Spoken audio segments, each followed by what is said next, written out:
Perfeito, então a live desta quinta-feira do presidente Jair Bolsonaro, você acompanhou na íntegra aqui em Os Pingos nos Is. E agora para você, análise dos nossos comentaristas, começando com José Maria Trindade, no estúdio da Jovem Pan em Brasília. E o que destaca da live de hoje, José?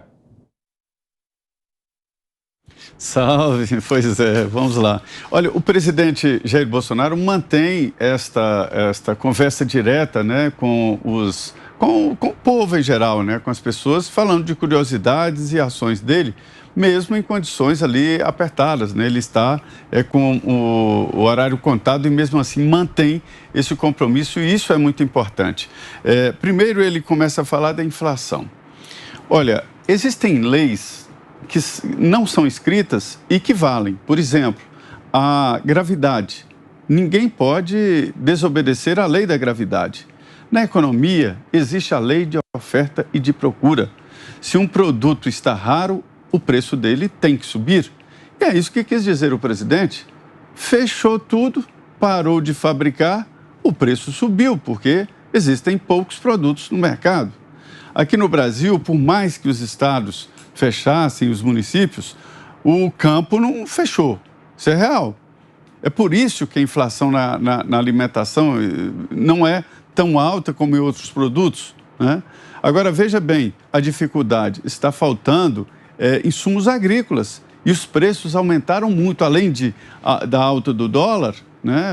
Os insumos são commodities, tem um preço internacional.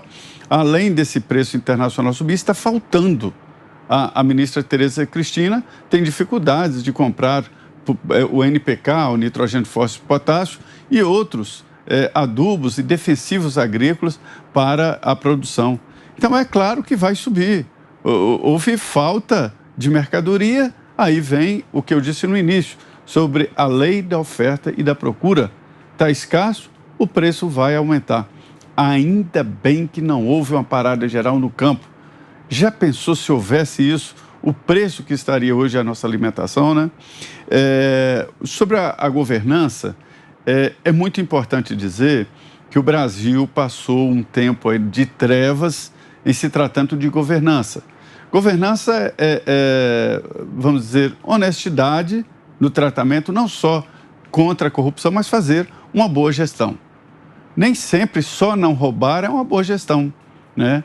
Então, governança é isso, fazer uma boa gestão transparente, aberta e eficiente. É preciso eficiência, além de não roubar.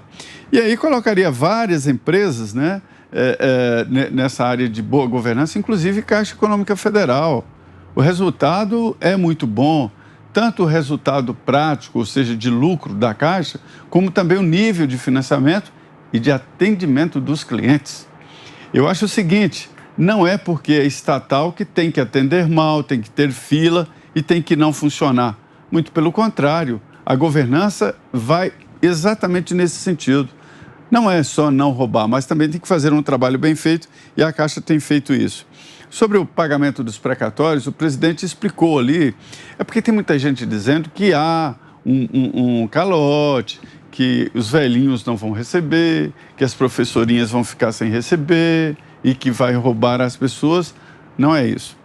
Eu vou falar aqui o que é a história dos precatórios. Tem professores? Tem. Tem aposentados? Tem. Mas também tem grandes empresas que têm milhões e, às vezes, causas que começaram pequenas e foram crescendo. Um procurador me disse que, na primeira instância, ele viu várias ações e falava para os governos, né? Mas por que não paga isso? O rapaz tem razão. Ah, não vamos pagar porque isso vai ficar para o futuro governo. E o futuro governo chegou. Só que veio todos de uma vez. Não é a primeira vez que se paga precatórios. Todos os anos. É só olhar o orçamento, tem lá no cantinho do orçamento. Tanto para o pagamento de precatórios. Só que agora veio uma bolada muito grande por coincidência ou por uma ação rápida e eficiente demais da Justiça. E caiu no governo do presidente Bolsonaro. O orçamento da União, ele é de 4 trilhões e 400 bilhões. 1 trilhão e 400, quase 1 trilhão e 500 vai para o pagamento de dívida, de serviço da dívida, empréstimo, não é precatório, empréstimo. outro para despesas fixas. E esse engessamento deixa 140 bilhões de reais para movimentação prática de investimentos na área social, investimentos do governo. Então, de 140 bilhões, retirar 95 bilhões de reais é retirar muito, é muito dinheiro.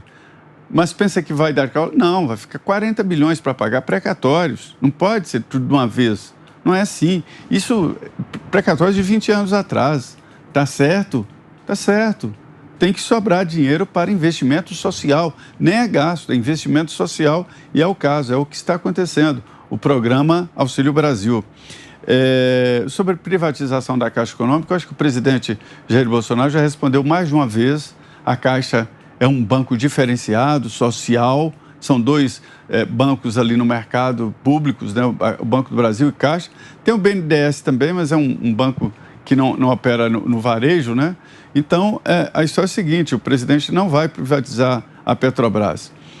O discurso de privatização não é escondido, ele defende privatização, só que Caixa e Banco do Brasil não. Mas é muito claro, ele fala não vai privatizar e pronto, né? Aí vem o Auxílio Brasil. Deixa eu contar aqui, acabou o Bolsa Família. O Bolsa Família cumpriu a sua missão, cumpriu o seu objetivo. Ele, no início, foi bom, e foi uma melhora do Bolsa Escola do PSDB.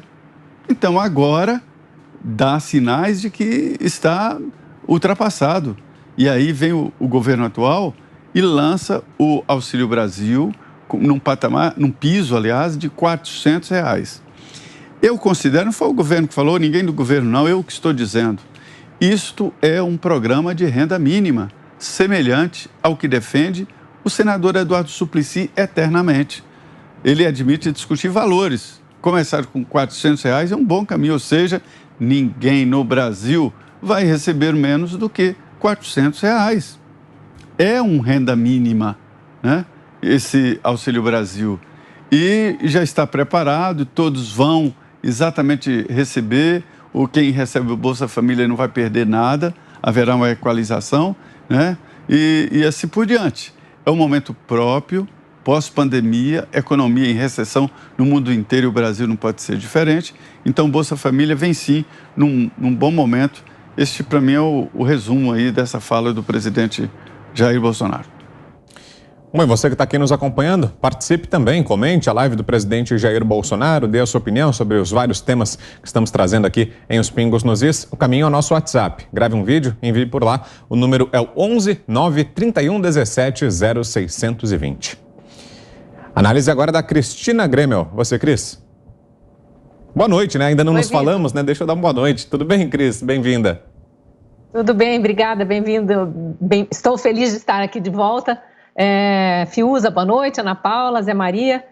O Zé Maria Trindade fez um bom resumo aí em relação às questões de economia. Eu queria destacar, e até a parte de governança, né, o prêmio de governança que a Caixa Econômica ganhou, que é bem importante. Eu queria destacar a parte climática, porque tanto o presidente da Caixa quanto o presidente Bolsonaro mencionaram isso, né? O presidente Bolsonaro trouxe ali uma notícia da COP26, de que a Austrália decidiu não assinar o acordo lá, e aí lembrando que o Brasil não é dos maiores poluidores, aliás, está no fim da lista dos maiores emissores, né, emissão de gases de efeito estufa. A gente sempre arredonda para 3%, mas ele deu o valor aqui de 2,7%.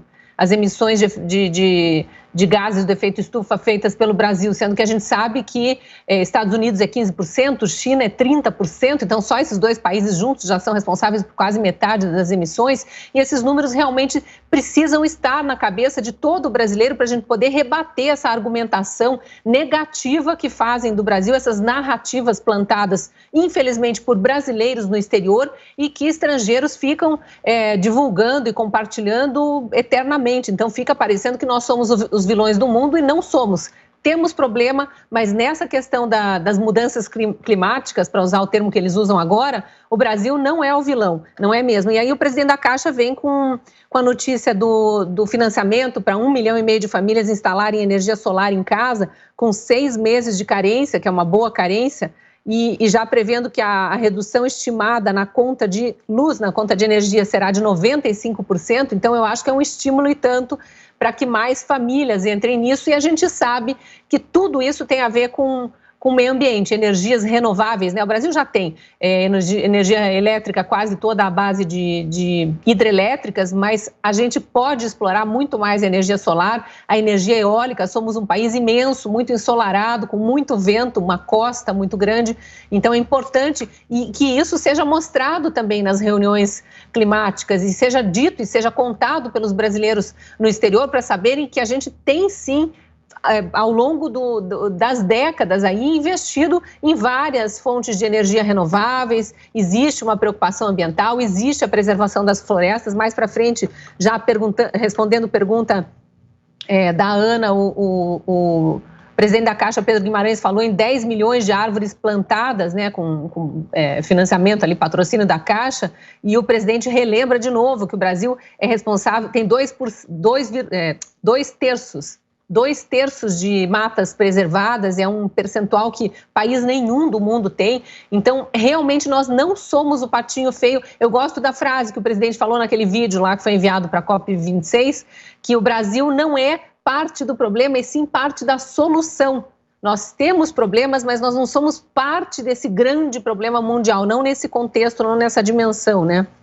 E eu achei muito importante também um anúncio que o presidente fez ali, da notícia verdadeira, que é a história da CPI da Assembleia Legislativa do Rio Grande do Norte, que conseguiu negociar lá a delação do suposto fabricante dos respiradores que nunca chegaram, né? Seria ele o fabricante, se comprometeu a delatar e já antecipou que houve sim propina na compra daqueles 58 milhões de reais em respiradores pelo consórcio Nordeste, presidido pelo Carlos Gabas, que já foi ministro do governo Dilma, inclusive foi indicado quando o presidente Bolsonaro era deputado, segundo ele, para ser ministro da Defesa. E citou aqui o governador da Bahia, Rui Costa, que é do PT, como estando ligado a esse esquema de compra de respiradores. Então, é uma denúncia gravíssima que precisa estar na imprensa, a imprensa precisa acompanhar, não só a imprensa local do Rio Grande do Norte, e acompanhar com muito mais atenção do que acompanhou aquelas denúncias vazias que a gente viu aí ao longo dos últimos 6 meses na CPI da Covid, que acabavam depois caindo por terra. Essa aqui está sendo dita já há muito tempo, já está sendo investigada pelo Ministério Público, pela Polícia Federal, e agora a gente tem o anúncio de uma delação. E antes de seguirmos, eu deixo aqui a nossa enquete sobre um tema, inclusive, que o presidente abordou durante a live. A pergunta é, na sua opinião, o presidente Jair Bolsonaro deveria prorrogar a desoneração da folha de pagamento, sim ou não? Para responder é só acessar o site da Jovem Pan, vote lá, no final do programa a gente traz aqui o resultado final. Seguindo com a análise da live de hoje, do presidente Jair Bolsonaro, agora os comentários da Ana Paula Henkel, direto de Los Angeles, nos Estados Unidos. Boa tarde para você, Ana. Boa noite para vocês aí no Brasil. Vitor, Zé, Fiuza, Cris, um beijo ao nosso mestre Augusto Nunes e nossa audiência maravilhosa. Vitor, eu acho que o Zé e a Cris já resumiram muito bem aí o contexto maior da live do presidente e do presidente da Caixa, o Pedro Guimarães. Porque eu quero trazer aqui para o nosso telespectador, porque eu fiz a pergunta sobre as iniciativas socioambientais, né, apresentadas na COP26 pelo Brasil. Porque, curiosamente, hoje de manhã eu fui ao meu banco aqui nos Estados Unidos e a minha gerente, ela é criadora de cavalos, ela tem muitos cavalos e é uma pessoa muito ligada ao meio ambiente, a toda essa pauta aí do meio ambiente, a real preocupação, né, com o meio ambiente, não a histeria e a essa seita que a gente vê hoje em dia. E ela que me perguntou sobre os passos de um banco da Caixa Econômica Federal do Brasil em relação ao meio ambiente, porque ela havia recebido um material em inglês falando exatamente de algumas medidas interessantes e importantes aí da Caixa nesse tema hoje que é tão delicado, ao mesmo tempo tão controverso, e eu pedi que ela me mandasse esse material em inglês, e eu fiquei muito impressionada com os números, por isso que eu perguntei ao senhor Pedro Guimarães sobre essas iniciativas, e só queria dar um pequeno resumo aqui, porque o meu comentário é só em relação a isso mesmo. O material é, na verdade, uma entrevista, né, do senhor Pedro Guimarães, onde ele mostra, né, o que o banco tem feito, né, o impacto que a Caixa tem causado. E aí ele apresenta o maior programa de preservação do Brasil, né, o Caixa Florestas, e ele diz que por meio do qual nós vamos destinar 150 milhões de reais anualmente do lucro do banco para investimentos socioambientais. Aí, nessa entrevista longa que ela me mandou, inclusive, ele diz que a ideia é investir na recuperação de florestas e nascentes em mais de 3 milhões de hectares de todos os biomas brasileiros na Amazônia, no Pantanal, no Cerrado, na Caatinga, nos Pampas e na Mata Atlântica. Ela até ficou me perguntando ali onde era a Caatinga, os Pampas, explicando mais ou menos, eu expliquei para ela, porque as pessoas fora do Brasil, os estrangeiros têm uma ideia mais forte em relação à Amazônia e o Pantanal. E aí, dentro dessa entrevista em inglês que ela recebeu, o senhor Pedro Guimarães diz que eles vão plantar 10 milhões de árvores em 5 anos e apoiar as comunidades locais, que o programa foi lançado em maio e já tem 3 grandes projetos em curso, 2 em Minas Gerais e 1 no Tocantins. Aí os números são impressionantes, Vitor, que juntos eles somam mais de 17 milhões de investimento, 954 mil beneficiários, 612 mil árvores plantadas e mais de 2 mil nascentes aí recuperadas. Por que eu trouxe isso tudo, Vitor? Porque aqui fora é muito comum a gente ouvir manchetes falaciosas e tendenciosas, né, narrativas aí dessa oposição histérica que nós temos no governo em relação a esse governo do presidente Jair Bolsonaro estar sufocando a Amazônia, os biomas e tudo isso. E eu achei muito interessante que uma boa notícia, muito bem especificada, com números, chegou aqui na minha gerente de banco, no mail ali, não sei como especificamente, mas em inglês, promovendo exatamente a verdade do que acontece em relação ao cuidado que nós brasileiros e esse atual governo tem também com o meio ambiente. Então, quis trazer essa particularidade da minha manhã e por isso perguntei ao senhor Pedro Guimarães sobre essas iniciativas socioambientais. E a análise agora é de Guilherme Fiuza. Alô, Fiuza, boa noite. Alô, Vitor Brown, boa noite a todos. Pois é, essa live, uma parte da importância dela é para o presidente ficar lá desmontando demagogia, né? Isso não deveria ser o tempo de um presidente da República, né, que já é tão concorrido, não deveria precisar, né, o presidente não deveria precisar desse tempo para desmontar demagogias, mas ele precisa, porque é uma chuva, uma tempestade de demagogia, de fake news, de intriga, não é isso? Então, é uma coisa impressionante e não é só nesse governo, não. Quer dizer, quero deixar bem claro que existe, né, um tipo de parasitismo. Prestem atenção, tem gente que vive disso. Tem gente que vive de ficar jogando pedrinha em governo, que é a profissão mais fácil do mundo. Essa profissão deixará de ser rentável quando você começar a desconfiar daqueles que são do contra, as caçandras, em vários governos. Já citei aqui, não vou citar agora. Vários governos ficam ali só com seu estilinguezinho, jogando pedra, dizendo que está tudo errado, para se promover, para arrumar o seu espacinho, ou político, ou, enfim, em qualquer das suas outras atividades particulares, né? Dito isso, destaco 2 demagogias que o presidente estava ali procurando esclarecer e desfazer, né? Uma delas é a de alguns partidos, como Rede, PT, né, fazendo uma ação no Supremo Tribunal Federal contra uma portaria do Ministério do Trabalho que proíbe a demissão por justa causa de funcionários não vacinados. Eu vou repetir aqui para quem ainda não entendeu. Essa ação de perseguir não vacinados no Brasil e no exterior é uma ação discriminatória. Isso aí esteve na base dos regimes totalitários mais obscuros que a história já conheceu. Se você tivesse por parte dos imunizantes uma garantia do bloqueio ao contágio, você poderia pensar, talvez, nesta ética, nesta vacinação universal como uma ética de proteção coletiva. Isso não é verdade.